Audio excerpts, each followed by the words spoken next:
Hello everyone, today we're looking at medieval knights. Our learning objective today is to look at how someone became a knight in medieval England, and your starter is to answer the two following questions. How much do you think a suit of armor would weigh, and how expensive do you think it would have been for a knight to purchase a suit of armor in the medieval era?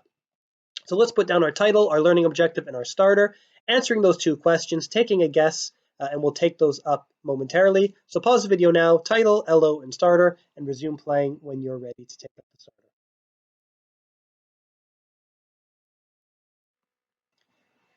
So a suit of armor, just similar to the one pictured on the right, it could weigh anywhere from 35 up to 40 kilograms. That's about the equivalent of lifting up 250 bananas.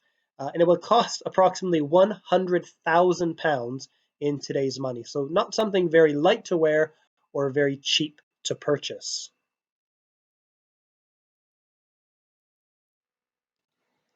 Now, before we understand what a life was like for a knight, we need to examine how society was structured. And we're going to do so by thinking back to William the Conqueror and how he maintained control of England.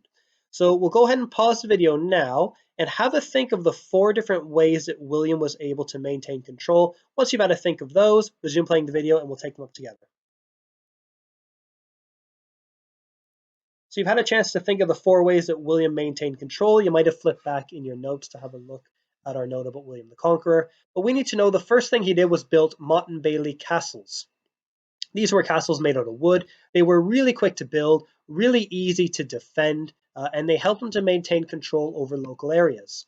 The next thing he did is introduce the French language. He forced everyone to adopt his new language, which meant that he could now communicate with the general population. He kept track of taxes using his doomsday book. He knew exactly how much money everybody had and how much money they owed him. And the last was the feudal system, and that was the structuring of the way that land was distributed, with the king at the very, very top and the peasants at the bottom. Now, the feudal system is going to be the focus of our lesson today, because the feudal system only works if you have knights who are helping to supervise the land as well as pay the profits back up to the upper classes. So do go ahead and in our books, let's put down the four ways that William maintained control of England. Once you're done with that, you can hit play and we'll resume the video.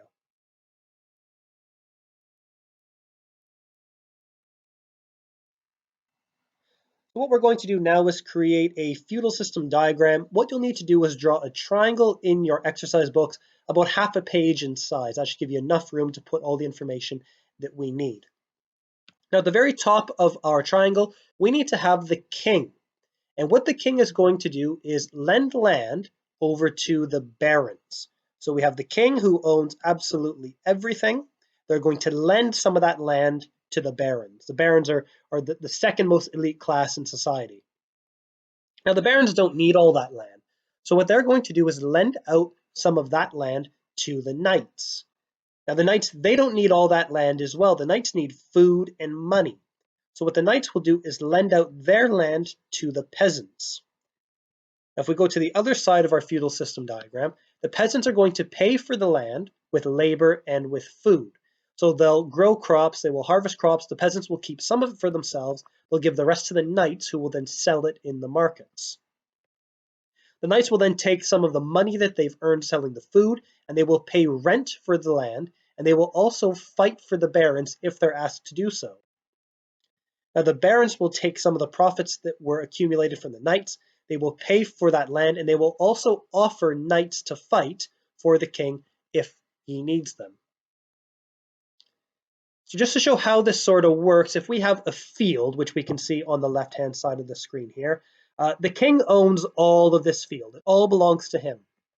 But what he's going to do is he's going to divide it up for 4 barons. So he's going to cut that into 4 equal parts. Now, each of the barons is now going to have a chunk of land. So we can see there's 4 big pieces of land for each of the barons. But they don't need all that for themselves. So they're going to cut that land into sections of 4, which we can now see here. Now, each of those sections is going to be given to a knight. Now, if we look at the top right section here, our knight is now going to cut that up into 4 sections to give to different peasants. And those peasants will then harvest the food, give it to the knight, who will give it back to the barons in terms of profits, and who will pay back the king. So what I'd like you to please do now is in your exercise books, using half a page, is to make this diagram. So draw a triangle with king, barons, knights, and peasants. On the left-hand side, we need to note that they are lending land down the chain to each other. And on the right-hand side, we need to note that they are paying forward either food or profits. So pause the video now, go ahead and create this diagram in your books. Once you're finished with that, it should take about 5 to 7 minutes. You can resume playing.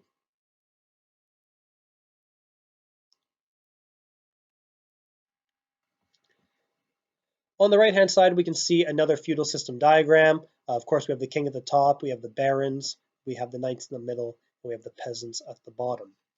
In your exercise books, write out the following statements here on the left-hand side, filling in the blanks as you go. If you're unsure of any of the blanks, just leave them and we'll go ahead and take them up momentarily.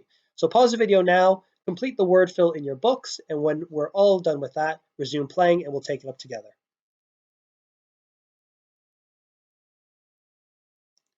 So let's have a look at the word fill. So all land was owned by the king. He could do as he wished with the land, and he chose to lend it out to wealthy people known as barons in exchange for rent. Now, the barons wanted to make some money too, so they divided the land into smaller pieces and would lend it out to the knights. The knights would allow poor people, also known as peasants, to live on the land and to farm it. The peasants would have to pay the knights for using the land with food or money. The knights would then pay the barons, who would then pay the king. So just double check that we have that correctly in our notes. If we do, we can go ahead and resume playing. So now that we understand how medieval life was structured, we can look at the steps to becoming a knight. Now, being a knight was not easy. You had to adhere by a very strict code called chivalry. And this meant that a knight always had to be truthful, kind, loyal, and polite. They could never break a promise, and they had to defend people who could not defend themselves. Now we know a nice suit of armor was very heavy, about 35 to 40 kilograms, and expensive. It cost about £100,000 in today's money to purchase, and it had to be cleaned regularly. Now, the armor was made up of two layers. So the inner layer we can see at the top here, this is called chainmail, and it's a bunch of little steel or metal rings that are interlocked with one another, and it makes it very difficult for a sword or an arrow to get through. The outer layer we can see down here on the right.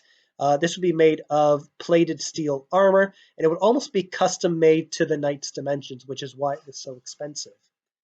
Now, a knight would need help getting dressed. Putting all of this armor on wasn't easy, so they would employ a young boy to help them, and they'd be called a page. That was the first step in becoming a knight. Knights would sometimes choose a page from the local village as a way of charity to help a struggling family to get a member of their own family sort of onto the social ladder. A page would do domestic chores for the knight from the age of about 7 until the age of about 13. So let's go ahead and put those highlighted bits into our note. When you're done with those, you can go ahead and resume playing the video. So we've already talked about the first step towards becoming a knight, and that was being a page. You would do sort of domestic menial chores for the knight. You would clean, you would help cook, you would clean the armor. But after you turned 14, you would become what was known as a squire. This was essentially an apprenticeship to becoming a knight. You would learn about weapons, you would learn about horses, and you would learn the tactics of battle. Now, upon turning the age of 21, you would become a full-fledged knight. So in our exercise books, let's put down the 3 steps to becoming a knight: page, squire, and knight. So when you're finished with those, you can go ahead and resume playing the video.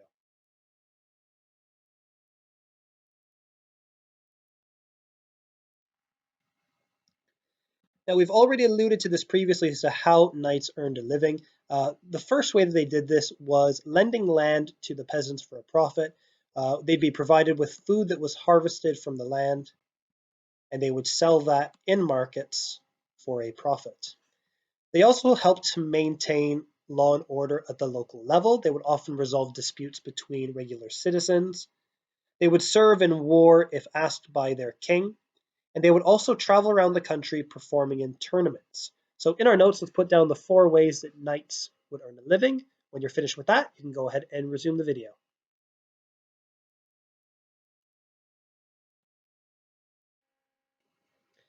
Now, on the topic of medieval tournaments, we can see a few images here. On the top left, we can see an image of a tournament taking place in the center of a village.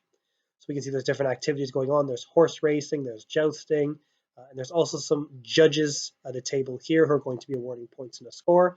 We can also see a jousting match on the upper right, and again, judges or spectators watching in the background. And then we have an image here on the lower side. This isn't an actual image from the 14 or 1500s. This is one taken at a modern day tournament, but we can see individuals competing in an archery contest.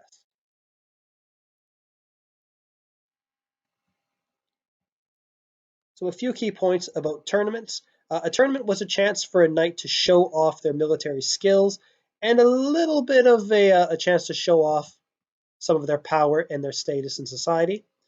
Large festivals would have various games for people to watch and knights to participate in. There would also be contests for spectators to join in as well. And we can see that in the top right here. We have an archery contest for regular people to join in on. But the main events a knight would compete in is called jousting, the melee, or a pas d'armes.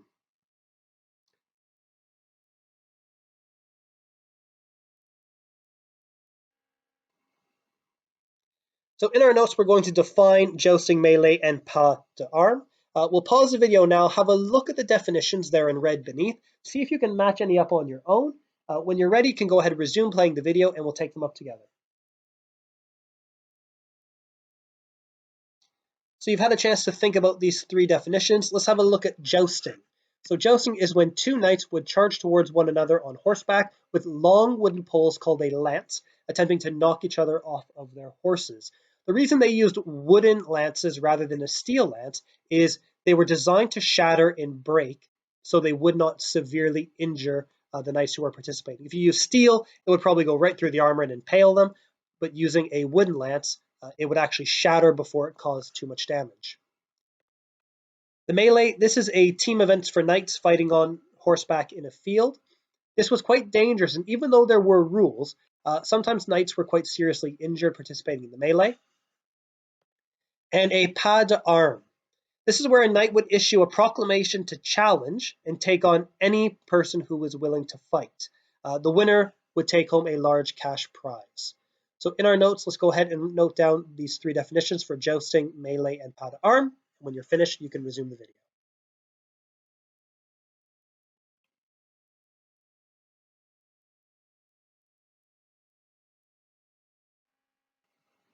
So now it's time for our final tasks of the lesson.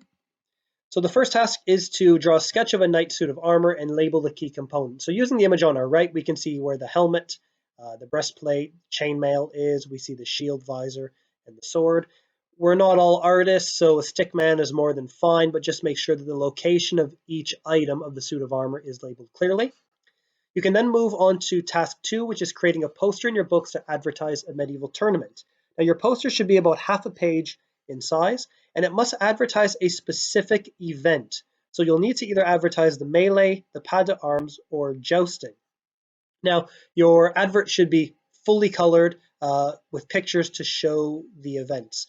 So whatever we don't manage to get finished today before the lesson ends, this will be set as homework for us. So we'll end the video now. We'll leave it on this slide for you to be able to use. Best of luck, and we'll see you soon.